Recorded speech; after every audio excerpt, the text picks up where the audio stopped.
Ada yang oleh Allah dihukum dengan cara dihujani batu.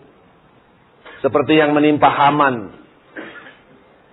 Sama dengan yang menimpa kaum Nabi Lut. Yang melakukan penyimpangan seksual pertama. Kaum homo dan lesbi. Kaum gay istilah sekarang. Yang di Indonesia sedang gencar-gencarnya dikampanyekan juga oleh kaum Islam liberal.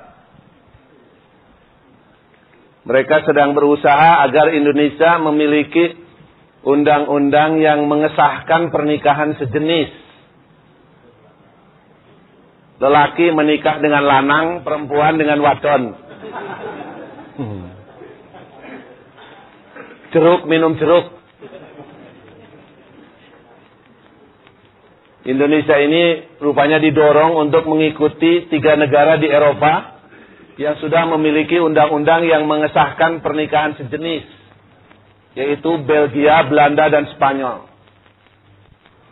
Malah di Spanyol itu kan sempat didemo oleh sekitar 5.000 uskup agung dan pastor di Roma.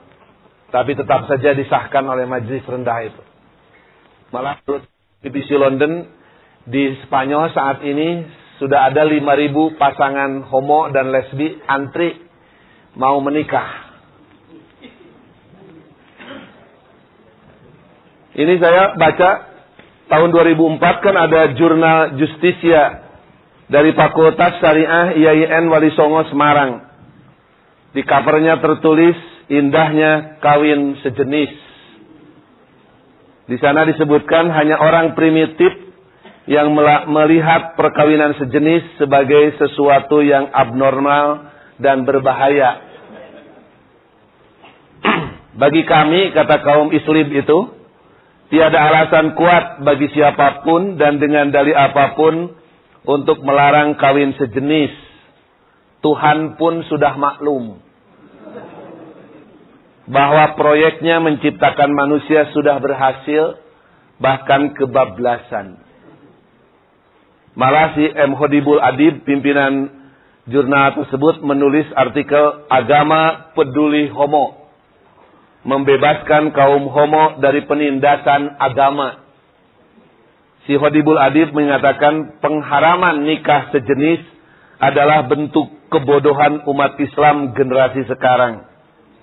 Karena ia hanya memahami doktrin agama secara given, taken for granted. Jadi hanya menerima tanpa mau melakukan kajian dan kritis atas doktrin agama tersebut. Nah sekarang justru umat Nabi Lut juga oleh Allah dihukum dengan hujan batu. Dari mana batunya?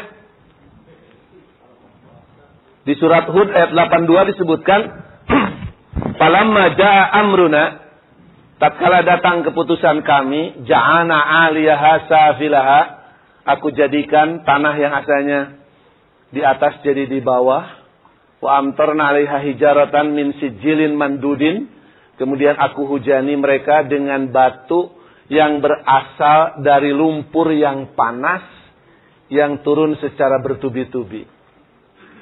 Hujan batu, batunya dari mana? Dari lumpur. Aneh lagi itu malah. Tapi kalau ayat ini ditafsirkan melalui pendekatan vulkanologi, ilmu gunung berapi, saya kira tidak aneh. Karena kalau logikanya kan begini, kalau gunung meledak, dar. Lahar panas itu kan keluar melalui bibir kawah, kemudian turun mengikuti kaki gunung, kemudian menutupi daerah di bawahnya. Sehingga tanah yang asalnya di atas jadi di bawah. Lahar yang asalnya di bawah jadi di atas. Jadi disebut aliyah safilah itu bukan tanahnya dibalikan kayak ibu-ibu menggoreng martabak atau telur, dibalikan blok gitu. Dihujani dengan batu. Batu dari mana? Dari lumpur yang panas, itu dari lahar. Kalau gunung meledak, lahar itu yang panas itu terapungkan ke angkasa. Di angkasa kedinginan, kemudian membeku, sebagian jadi pasir, itu disebutnya lapili. Kalau lahar itu mengkristalnya gede-gede, itu jadi disebutnya bom. Nah, seperti itulah mungkin yang menimpa umat Nabi Lut alaihissalam. Wa minhum man khasafna bihil ardo. Wa minhum man akhadathu sayhatu. Ada yang oleh Allah disambar halilintar seperti umat Nabi Shu'aib karena kecurangan di bidang bisnis dan ekonomi yang sekarang malah sudah semakin merajalela. Wa minhum man khasafna bihil ardo. Nah, Qarun inilah yang oleh Allah kemudian dimasukkan ke dalam tanah, ditelan bumi. Di surat Al-Qasas 81 disebutkan fa khasafna bihi wa bidarihil ardo. Qarun itu harta kekayaan dengan istananya dimasukkan ke dalam tanah, ditelan bumi. Makanya di kita tidak ada orang tua muslim yang memberi nama anaknya dengan nama Cep Qarun. Saya punya murid sudah ribuan, belum pernah dalam absen ada nama Qarun. Karena rupanya kaum muslimin tahu Qarun itu meskipun kaya tapi tidak menarik karena dia licik dan pelit, bakhil. Tapi yang prihatin, nama Qarun tidak ada, tapi yang kelakuannya kayak Qarun. Nah, ini yang susah.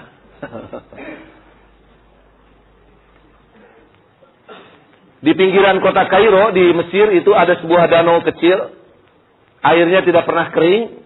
Orang Mesir banyak yang percaya katanya di sanalah Qarun dulu oleh Allah dimasukkan ke dalam tanah.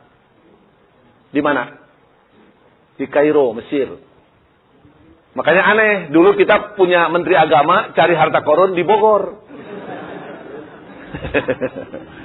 Ya tidak nyambung, Qarun ditenggelamkan di Kairo, dicari di Bogor. Kemudian wa minhum man agrokna, ada yang ditenggelamkan di air, itu Firaun.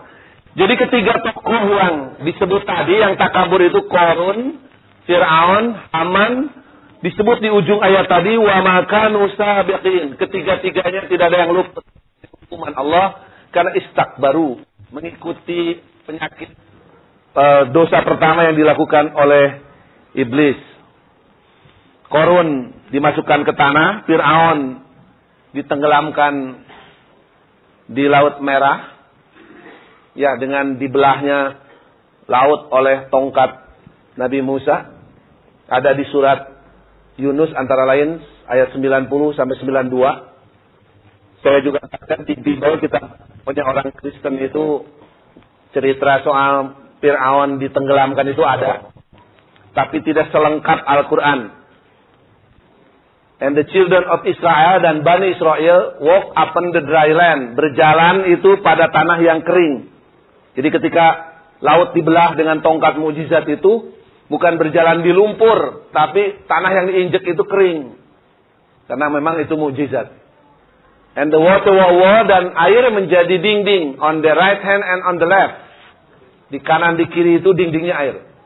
Thus Allah saved Israel. Kemudian Allah menyelamatkan Bani Israel di bawah pimpinan Nabi Musa. So mereka melihat di Egyptian, orang-orang Mesir di bawah Firaun, dead upon the seashore, mati di tengah laut. Bible hanya sampai di sana. Surat Yunus menjelaskan lebih lanjut. Fal yauma nunajjika bibadanika. Hari ini Firaun, jasad kamu akan aku selamatkan. Litakuna liman khalfaka ayatan. Supaya jasad kamu jadi bukti bagi orang-orang yang ada sesudah engkau.